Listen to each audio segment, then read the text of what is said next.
There's a particular kind of tired that comes from being sure of something and having almost no one believe you. You keep going anyway, quietly, because stopping would mean admitting they might be right. Somewhere out past the doubt, though, the truth has a way of showing itself in its own time. The answer isn't what anyone expected. Here's where it begins.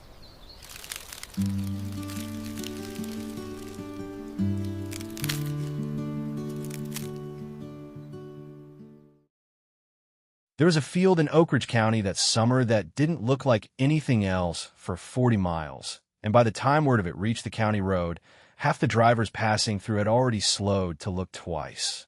It sat low, south of an old barn, white from fence to fence in a way no local field had ever been white before. A man moved through it in the early light, bent at the waist, working with the patient rhythm of someone who had done this every day for months and still hadn't gotten used to how strange it looked from a distance. Harlan Tullis had spent 11 months telling almost no one what he'd planted on the low field, and by late September the bolls had split open on their own, white against dark green, and there was no hiding it anymore. He picked with both hands, dropping the raw cotton into a canvas sack slung across one shoulder, moving down the row without hurrying. The barn behind him already held more than he'd expected. He hadn't told anyone how much more. Trucks slowed on the county road most mornings now, the way they never had for this stretch of ground before. A few drivers stopped outright, leaning out their windows to look, then drove on without knocking, which suited Harlan fine. He'd rather be looked at from a distance than ask questions he wasn't ready to answer. The low field had always been the kind of ground people in Oakridge County drove past without noticing. Flat, wet in spring, useless most years for anything but a stand of volunteer weeds and the occasional flock of geese resting on standing water. Nobody had looked at it twice in Harlan's lifetime. They looked at it now. 60 miles north, his daughter was driving south on a two-lane road with the radio off, going over what she planned to say to him. Vera Tullis Pruitt had grown up on that farm and left it at 22, the way most of her friends had, and she still knew every bend in the road well enough to drive it without looking. She got on the call about harvest 3 days earlier, her father's voice too casual, the way it always got when he was hiding how much something mattered to him, and she told her husband she'd be back by the weekend. She didn't believe that anymore. Something in her father's voice on the phone had put a small cold weight in her chest that hadn't lifted the whole drive down. It wasn't the first call she'd fielded about that field. Her aunt had called in the spring, careful and roundabout, asking whether Harlan was all right, financially, mentally, in general, the kind of question people asked when they meant something else entirely. A cousin had called in July, half joking, asking if Uncle Harlan had lost his mind planting something that didn't belong within 200 miles of the county line. Vera had given the same answer every time, some version of he knows what he's doing, without ever once being sure it was true. She'd started to dread the phone by August. Driving south now, she realized she was more afraid of finding out her answer had been wrong than she was of anything else waiting for her at the farm. She turned onto the gravel lane a little after 10 in the morning, and the first thing she saw was the field. It stopped her before she'd even parked. White rows running the length of the low bottomland her grandfather used to call, for reasons nobody in the family had ever explained to her, Tullis Bottom. Ground that flooded in wet years and grew nothing but volunteer weeds most seasons. Ground her father had always talked about draining someday, and never had. Now it was covered in cotton. She sat in the car a full minute before she made herself get out. Her father came up from the field with cotton dust on his forearms and a look on his face she hadn't seen in years. Not defensive, not apologetic, just certain, the way he used to look before a hard winter when everyone else was worried and he wasn't. He said the harvest was going well. He said the barn was already half full. He didn't say why he'd planted a crop that didn't belong within 200 miles of this county, and Vera found she couldn't ask him yet, not standing in the yard with dust still on his hands, and the whole field behind him like an argument she wasn't ready to have. She helped him carry the mornings, picking into the barn instead, and that was where the second thing stopped her. The barn was fuller than she'd imagined from the field alone. Mounds of raw cotton rising nearly to the rafters on either side of the center aisle, more than she'd have believed one low field could produce. Late sun came through the open barn doors and lit the dust hanging in the air above the cotton, slow and golden, the kind of light that made everything look older than it was. Her father set his sack down at the edge of the nearest pile, like it was nothing unusual, like men in Oakridge County filled barns with cotton every fall. Vera stood in the doorway a moment longer than she needed to, breathing in the dry, faintly sweet smell of raw fiber, and thought that whatever her father had done out here, he hadn't done it halfway. The barn had smelled like this once before. She remembered, though not from cotton, the same warm, dust-heavy stillness she recalled from childhood evenings spent waiting for her father to finish chores, back when the barn held hay and not much else. The smell brought the memory up whole and unexpected, the way certain smells do, faster than thought. She hadn't stood in this doorway in 15 years without some errand pulling her straight through it. Now she stood in it simply to look, the way a stranger might, and found she didn't entirely recognize what she was looking at, or what it meant that her father had filled this particular barn with something this unfamiliar. She asked him that evening, once the day's work was done and they were sitting on the porch with coffee going cold between them, why. Not accusing. She didn't have the energy for that yet. Just asking plainly why cotton, why now, why this field that had never grown anything worth harvesting in her lifetime. Harlan didn't answer the way she wanted him to. He said the low field had good bottom soil, better drainage than people assumed, a longer stretch without frost than the rest of the county because of how it sat, low enough in elevation that cold air rolled off it at night into the creek bottom instead of settling and killing early growth the way it did on the higher ground. He said the same kind of ground ran clear down through the southeast corner of the state into country where cotton had been grown for the better part of a century without anyone thinking twice about it, and that the low field had more in common with that country than it did with the rest of Oakridge County, if a person bothered to look at it that way. He said he'd done his homework. He didn't say what had made him start doing that homework in the first place, and when Vera pushed a little further, he only glanced toward the barn's tack room, where he kept an old metal box he'd never once let her look inside, and said that some things took longer to explain than one evening on a porch aloud. She called her husband from the kitchen phone before bed, keeping her voice low so it wouldn't carry down the hall. She told him about the field, about the full barn, about her father's answer that hadn't really been an answer, and her husband asked the obvious question, whether she was going to stay until she got a real one. She said she didn't know yet. She said it the way she'd said most things about her father that year, without much conviction either way, and hung up feeling more unsettled than she had before she called. She let it go for the night, though not because she believed him. She let it go because arguing wouldn't unpick the cotton already growing white in the field, and because the exhaustion of the drive had finally caught up with her, and because some old, worn-smooth habit of trusting her father hadn't entirely worn away, even after 20 years of living somewhere else. There was a particular kind of trust that ran in families like the Tullises, the kind that got handed down more by habit than by choice. A child watches a parent make hard decisions for long enough, and eventually stops asking why, simply because the asking never seemed to change the outcome. Vera had grown up trusting her father's judgment on the farm the same unquestioning way she trusted the weather report or the school bus schedule, a fact of daily life rather than a conclusion she'd ever actually reached on her own. It was only now, sitting across from him with a field of cotton at her back and no real explanation in her hands, that she wondered whether that kind of trust had ever really been earned, or whether it had simply never been tested hard enough to need earning. She didn't know yet which kind she was being asked to give him now. But the questions didn't stay contained to the porch for long, because the rest of the county had questions too, and they weren't nearly as patient as Vera was trying to be. The second morning of picking brought Dale Corwin across the road before the dew had burned off.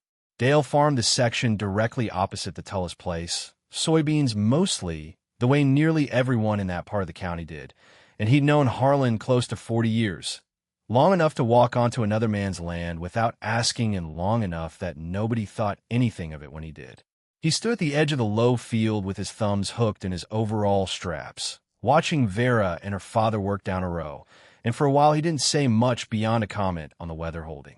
Then he asked, not unkindly, what exactly Harlan planned to do with all that cotton once it was picked.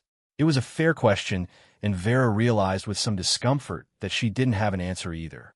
There wasn't a gin within 3 counties set up to process raw cotton. Nobody local grew it, nobody local bought it, and the nearest cotton market that anyone in the family had ever mentioned was clear down toward the Missouri Bootheel, 100 miles south, where the ground ran lower and warmer, and the growing season stretched longer than anywhere else in the state. Harlan said he had a buyer lined up down that way, a man he'd been in contact with since spring, and that the numbers worked out even after hauling. Dale nodded slowly at that, the particular slow nod of a man who wasn't arguing out loud, but wasn't convinced either, and said he hoped Harlan was right, because it'd be a shame to see all that work sitting in a barn with nowhere to go. He left without saying anything cruel. He didn't need to.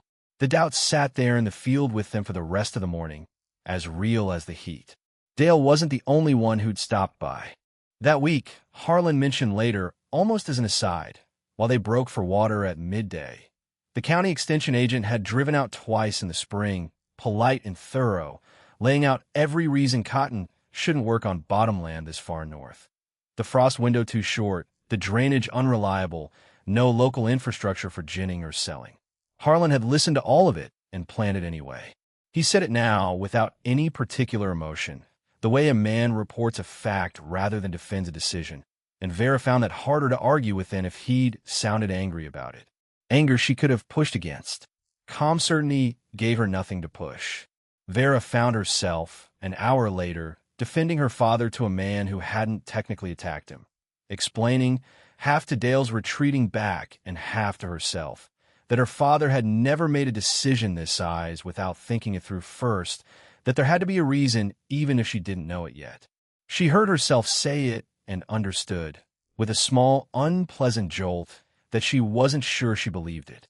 She'd spent the last year fielding phone calls from neighbors and cousins asking what her father was doing with that low field, and she'd never once had a real answer to give them. She'd been defending a decision she didn't understand for 11 months, on faith alone, and the faith was starting to wear thin the same way the skin on her palms was wearing thin from the cotton bolls. They picked through the heat of the afternoon in something close to silence, the kind of silence that isn't peaceful so much as waiting for something to break it. The work itself left little room for talk anyway.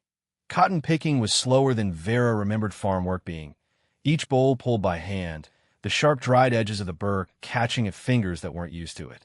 Sweat gathered under the brim of her hat and ran down the back of her neck, and the white rows stretched ahead of her longer than they had any right to, row after row that her father had planted alone. Picked alone in the early mornings before she'd even arrived, carried alone into a barn nobody in the county believed would ever be. Worth filling.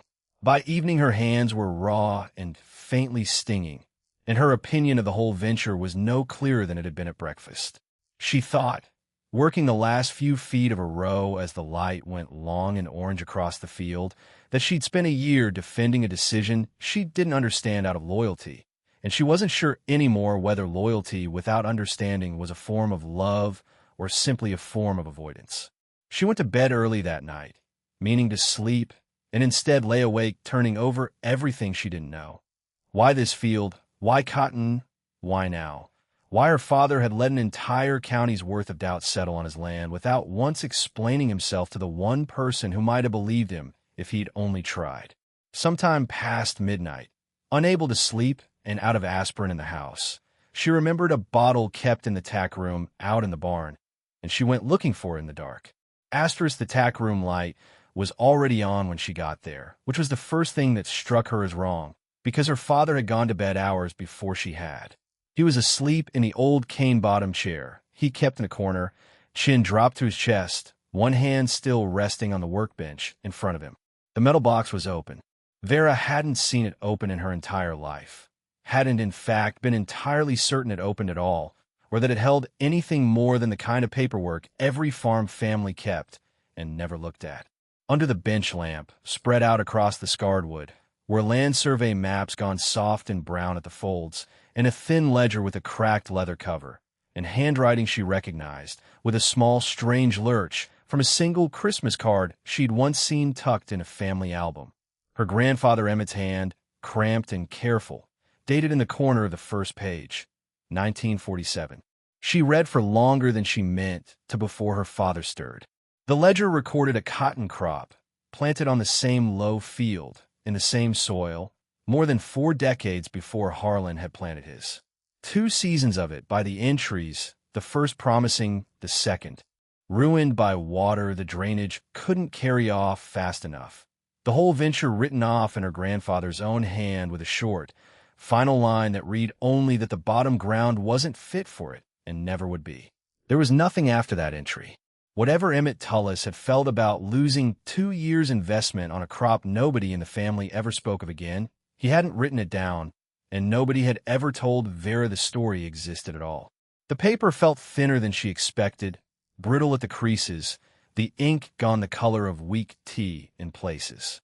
She traced 1 column of figures with her fingertip without quite meaning to, pounds picked, dollars owed, a running tally that dropped steadily across the second season until it stopped altogether on a date in October. She tried to picture her grandfather standing in this same barn, watching a season fail the way her father's had just succeeded, and found she couldn't. She'd only ever known Emmett Tullis as a name on a headstone and a face in 2 or 3 faded photographs. Reading his handwriting now felt like meeting him for the first time, 40 years too late to ask him anything. Her father woke while she was still holding the ledger, and for a moment neither of them said anything. Then he told her the rest of it, quietly, the way a man tells something he's been carrying alone for longer than he meant to. He said he'd found the box 2 years back, going through what was left in the old house after his mother passed, and he'd read Emmett's ledger more times than he could count since. He said the survey maps showed something Emmett either hadn't understood in 1947 or hadn't had the money to fix, that the low field's real problem had never been the soil itself, which was some of the best bottom ground in the county, but the water table sitting too close beneath it and drainage ditches dug in the wrong direction to carry the excess off in a wet year. Harlan had spent the better part of a year afterward reading everything he could find on drainage and cotton root systems and the particular chemistry of bottomland soil, driving down to the extension office more times than he wanted to count before he ever bought a single seed. He said he hadn't told anyone because he didn't want to explain a hunch to a county that would laugh at it before he'd proven anything, and because some part of him hadn't wanted to admit, even to his own daughter, that he was trying to finish something his father had started and failed at and never spoken of again.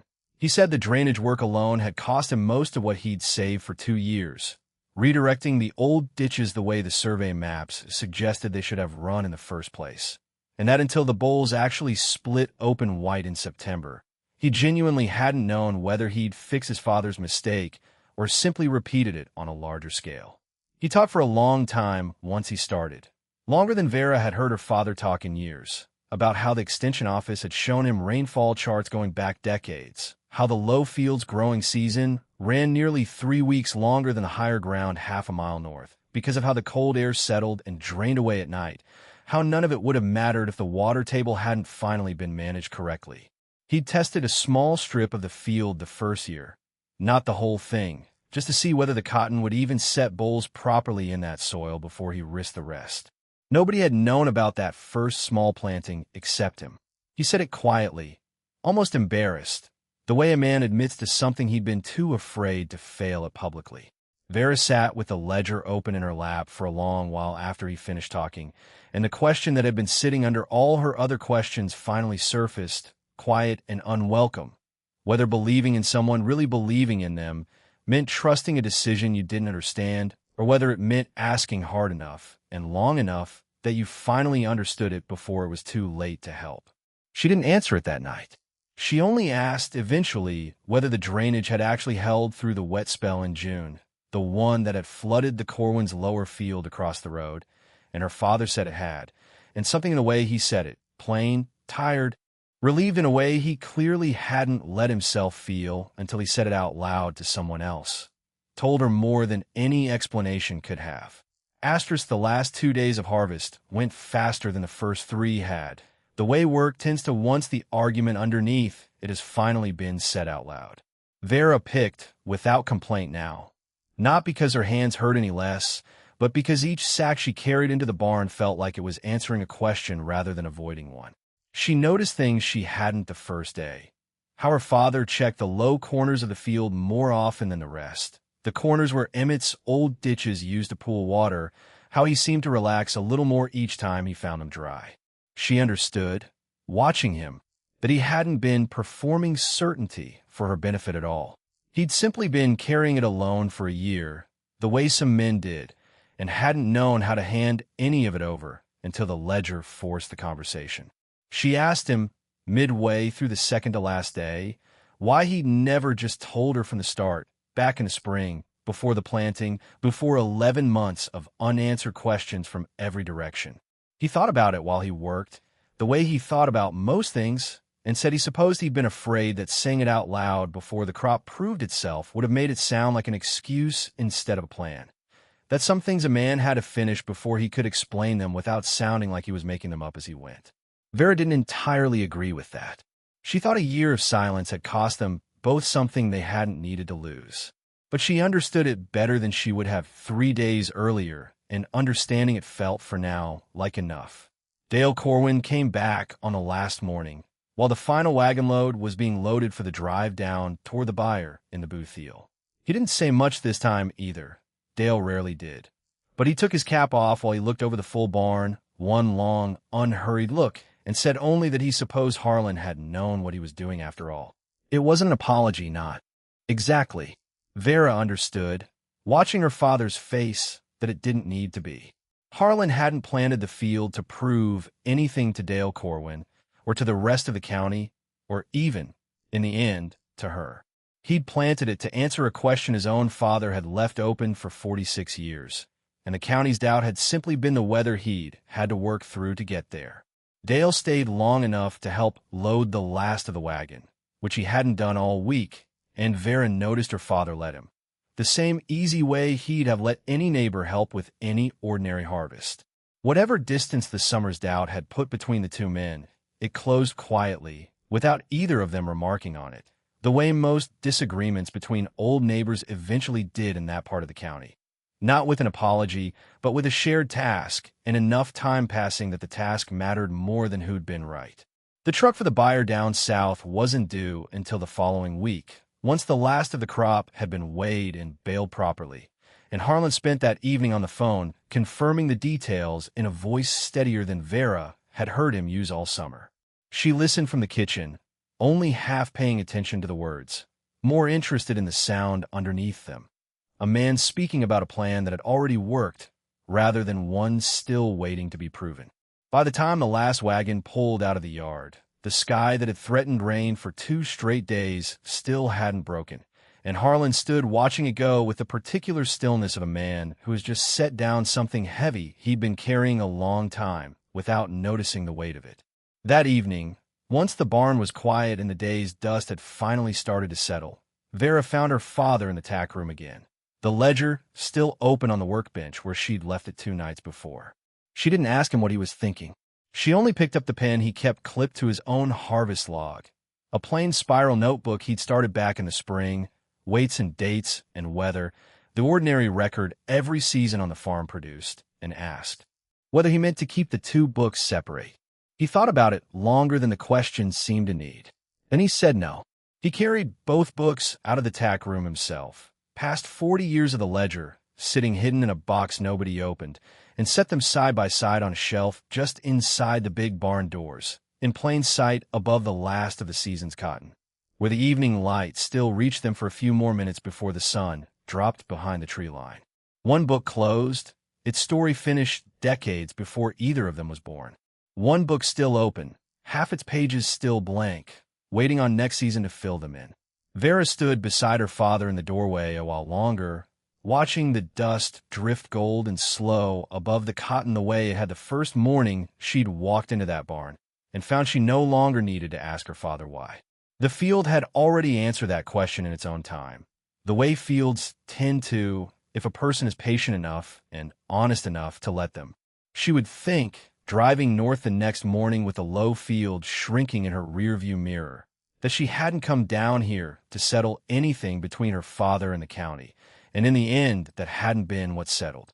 What she carried back with her instead was the picture of two ledgers on a shelf inside a barn door, one closed and one open, and the quiet certainty that whatever she chose to write in her own life from here on, someone down the line might read it the way she'd read Emmett's. Looking for an answer he'd never gotten the chance to give out loud, and finding it anyway, 40 years late, in the only place a man like that ever really left it. Tell us where you're watching from tonight. And have you ever kept going on something you believed in, even when the people around you couldn't understand why? Like Harlan did with that field? We read every single comment. See you in the next story.